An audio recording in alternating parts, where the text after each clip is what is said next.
जय हिंद, जय भारत। साथियों, एक बार फिर से स्वागत करता हूं मैं आप सभी लोगों का आपके अपने चैनल लोन हेल्प इंडिया में। लोन का रीपेमेंट नहीं करने पर जो टेंशन होती है उसे आप कैसे दूर कर सकते हैं, आज के इस वीडियो में बात करेंगे। 100% टेंशन आपकी ख़त्म हो जाएगी अगर आप ये वीडियो लास्ट तक वॉच करते हैं। ज़्यादातर लोग लोन पेमेंट क्यों नहीं कर पाते हैं? क्योंकि वो लोन के दलदल में फंस जाते हैं, जिसे हम डेट ट्रैप बोलते हैं। अब ये डेट ट्रैप क्या होता है मैं आपको शॉर्टकट में बता देता हूँ। जब भी आप एक लोन को क्लोज करने के लिए कोई दूसरा लोन लेते हैं और फिर उस दूसरे लोन को क्लोज करने के लिए कोई तीसरा लोन लेते हैं और इस तरीके से इस साइकिल को आप कंटिन्यू करते रहते हैं और ऐसे में एक बबल बन जाता है जिसमें आपका अमाउंट बढ़ जाएगा। स्टार्टिंग में आपका लोन 1 लाख का होगा, लेकिन जब ये बबल बढ़ेगा तो ये लोन 5 लाख से 10 लाख तक का भी जा सकता है। ऐसे में लोग लोन को डिफ़ॉल्ट कर देते हैं और फिर डेट ट्रैप में फंस के रह जाते हैं। अब उनको समझ नहीं आता कि वो डेट ट्रैप से कैसे बाहर निकले, और फिर उनके पास सबसे बड़ी जो समस्या होती है वो होती है टेंशन। सबसे बड़ी जो दिक्कत आती है वो टेंशन होती है, क्योंकि ये जो बैंक वाले होते हैं वो ज़्यादातर मेंटली ही प्रेशर करते हैं, हरेसमेंट करते हैं, लोगों को टेंशन देने का काम करते हैं। तो अगर आप लोन किसी वजह से नहीं चुका पा रहे हैं, क्या ये मेडिकल कंडीशन ठीक नहीं है, या आप डेट ट्रैप में फंस चुके हैं, या आपका शेयर मार्केट या ट्रेडिंग में लॉस हो चुका है, तो ऐसी कंडीशन में अब आपको क्या करना चाहिए जिससे कि आपको किसी तरीके की टेंशन नहीं हो। सबसे फर्स्ट में हम लोग स्टेप बाय स्टेप बात करेंगे। तो चैनल को अगर आपने सब्सक्राइब नहीं किया है तो चैनल को सब्सक्राइब करके बेल आइकन को प्रेस कर लीजिएगा, ठीक है। सबसे पहले बात करते हैं, जो सबसे इम्पॉर्टेंट है वो है पिकअप ऑफ कॉल, यानी कि कॉल को उठाए कि नहीं उठाए, कॉल को इग्नोर करें या कॉल पे बात करें। अब देखिए, 2 तरीके की चीज़ें होती है। सबसे पहली तो ये दिक्कत आती है कि कभी कभी लोग कॉल इग्नोर करते हैं, तो ऐसे में कंपनी वाले रेफरेंस नंबर पे इधर उधर बैंक वाले कॉल करने लगते हैं।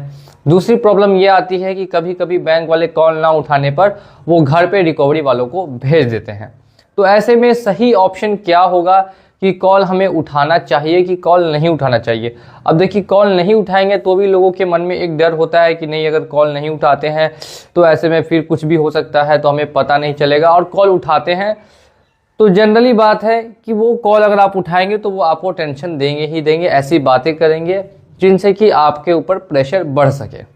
तो ऐसे में सही और सेफ ऑप्शन क्या होता है कि कॉल को उठाना या कॉल को इग्नोर करना। देखिए, 2 चीज़ें हैं। अगर आप कॉल को रिसीव करते हैं तो एक टाइमिंग रखें। जैसे कि मैं आपको एग्जांपल देता हूं, आप 6 से 7 मान लेते हैं फ्री है शाम में, तो इसी टाइम में कॉल उठाएं।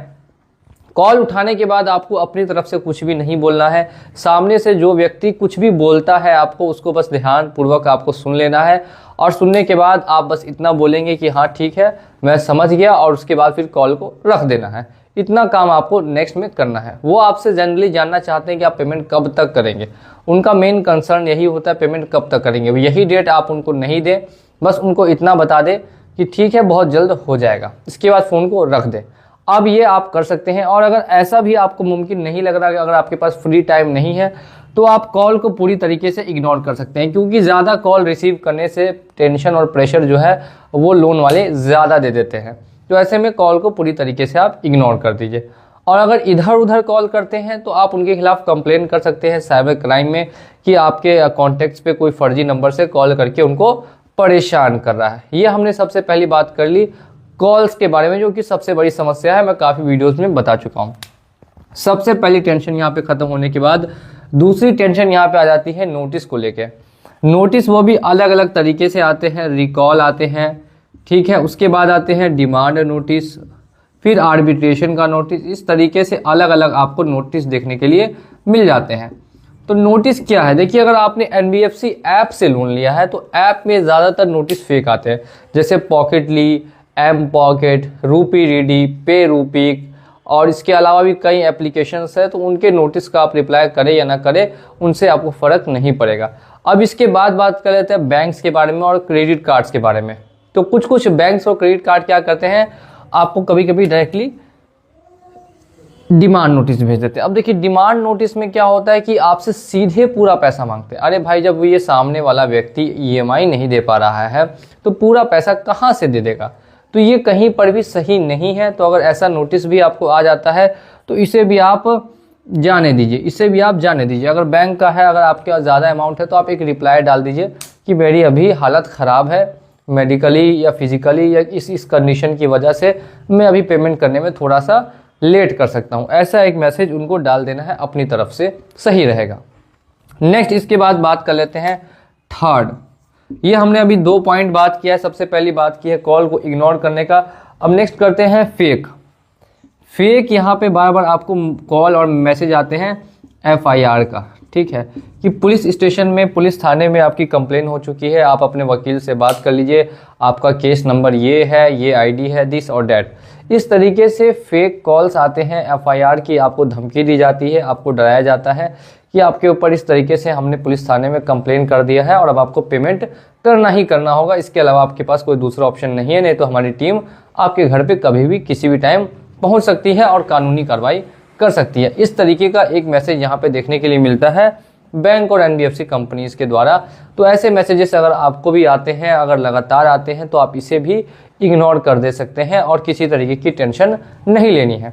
तो ये भी समझ लीजिए कि जो FIR के चांसेस है यहाँ पे 0% है। कोई भी संविधान में ऐसा नियम नहीं है कि आपको डायरेक्टली पुलिस आके अरेस्ट कर लेगी अगर आप लोन नहीं देते हैं। तो इसीलिए आपको डरना यहाँ पे बिल्कुल भी नहीं है कि आपके ऊपर FIR हो और पुलिस आए, इसके चांसेस 0% है। ये हम लोगों ने 3 टेंशन जो सबसे मेन है उसके बारे में बात कर ली। अब नेक्स्ट बात करते हैं व्हाट्सअप।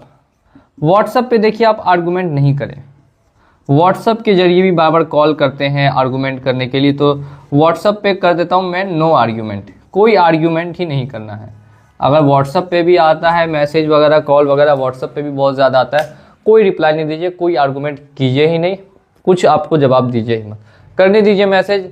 अलग अलग नंबर से, बहुत सारे नंबर से मैसेज कॉल वगैरह व्हाट्सएप पे भी आते हैं, तो आप उनको करने दीजिए, आप खाली देख लीजिए, उसके बाद इग्नोर कर दीजिए। तो नो आर्गूमेंट ऑन व्हाट्सएप हो गया।